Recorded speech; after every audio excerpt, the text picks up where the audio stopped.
Papa Ragning, direction la Côte d'Ivoire. L'opposant Tidjane Thiam réélu sans surprise à la tête de son parti.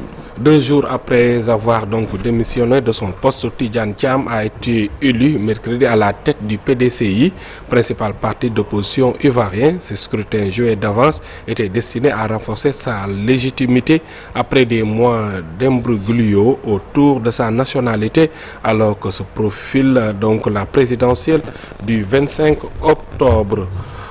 Donc parlons de l'ex-président mauritanien Ould Abdelaziz. Donc sa peine a été alourdie donc à 15 ans de prison en appel, jugé en appel donc le mois de novembre 2024 pour avoir abusé de son pouvoir en vue d'amasser une immense fortune. L'ancien président mauritanien Mohamed Ould Abdelaziz a été condamné à une peine plus lourde qu'en première instance. C'était hier mercredi 14 mai. Il écope de 15 ans de prison ferme au lieu de 5 ans initialement.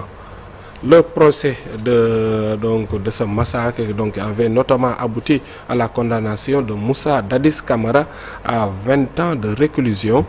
Ce dernier a été gracié en mars par Mamadi Doumbouya.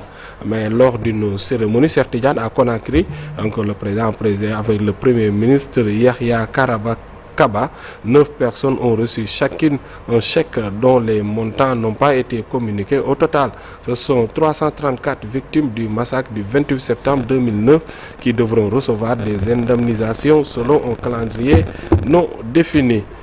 Parlons donc de cette rencontre. Donc, les dirigeants africains ont pris l'engagement hier à Lomé de plaider pour l'annulation de la dette publique du continent qui a connu une progression vertigineuse ces dernières décennies.